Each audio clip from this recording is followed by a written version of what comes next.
Hello guys, स्वागत है आपका मेरे यूट्यूब चैनल और स्टोरीज डोलन में। आज आ गया हूँ आपके लिए नई कहानी लेकर।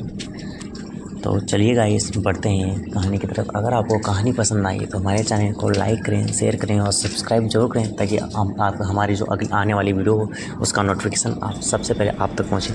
चलिए गाइस, इस कहानी स्टार्ट करते हैं। मेरा नाम राम है। मैं दिल्ली के गाज़ियाबाद के एक छोटे से कस्बे में रहता हूँ। दरअसल बात उन दिनों की है जब मेरे हाल ही में 12वीं के एग्ज़ाम हुए थे।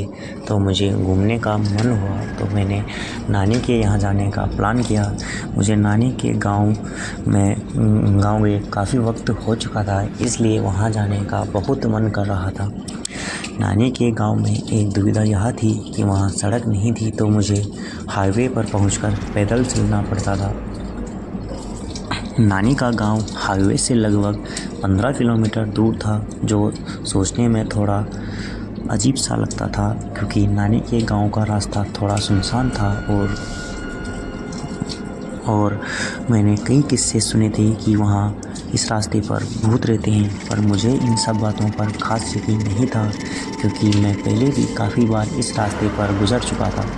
तो इसलिए मैं इन सब बातों को इग्नोर करता रहा। और मैं एक दिन की बात है, जब मैं निकल पड़ा नानी के गांव, तो थोड़ा घर का काम ज़्यादा होने के कारण मेरे लिए थोड़ा लेट हुई, तो मैं हाईवे के लिए थोड़ा लेट ही चल पड़ा। हाईवे पर पहुंचा तो मुझे नानी के गांव की एक लड़का मिला, जो मुझे पहचान कर बोलने लगा, अरे राम, कैसे हो? पर मैंने उसे सही तरह से देखा नहीं था, बस एक आधी बार ही मिला था, इसलिए उसका चेहरा याद तो था पर नाम याद नहीं था।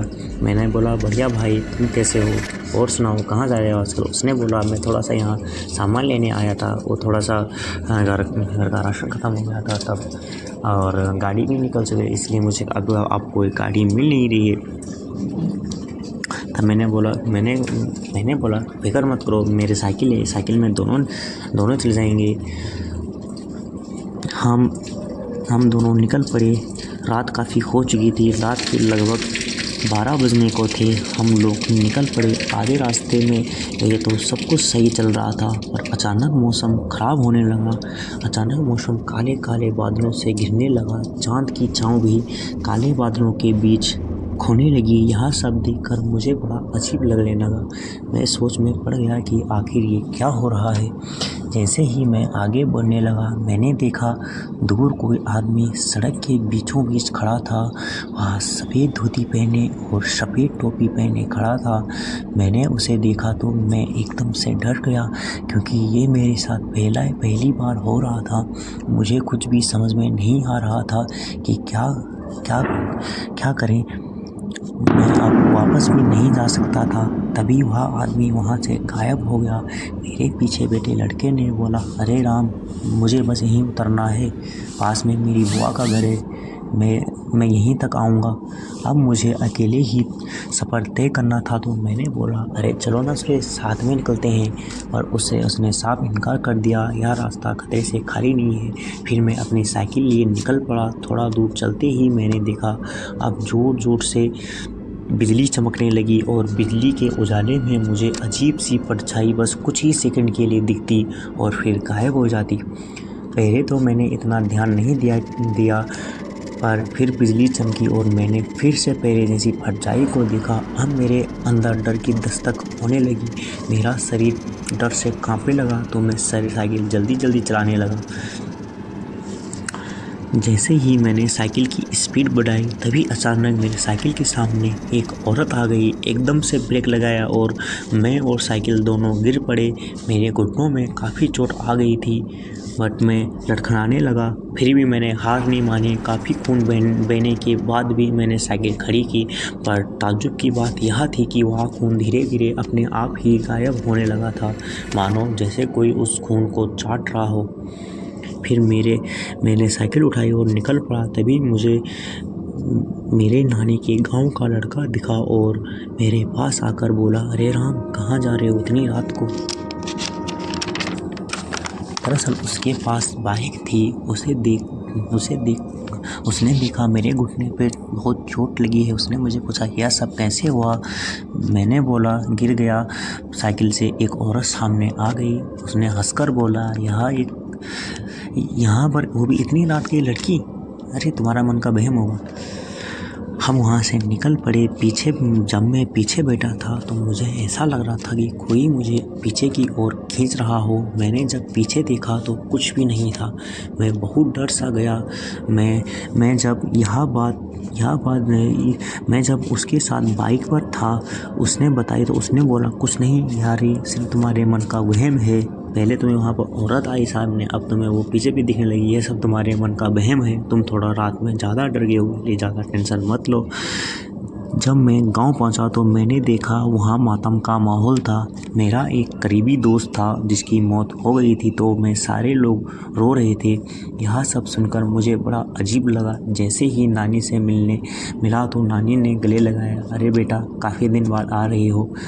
अब हमने खाना पीना खाया और मैं गांव के अपने दूर के दोस्त से मिलने चला गया।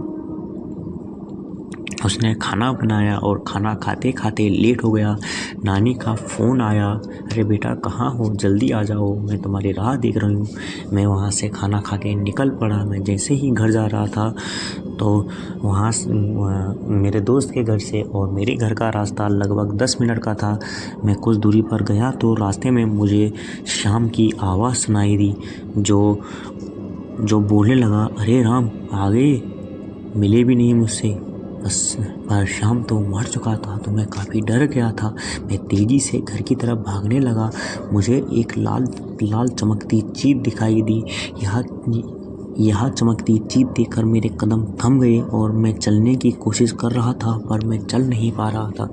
मैंने जब उसे देखा तो वहाँ एक अजीब सा लाल कपड़े में एक अजीब सी परछाई टाइप का था। ऐसा लग रहा था कि कोई लड़का पड़ा हुआ है। उसकी आंखें बहुत ही ज़्यादा चमक रही थी, जो देखने में बड़ी डरावनी और भयानक लग रही थी। मुझे बड़ा अजीब लगा। ये देखकर मैं काफ़ी डर गया।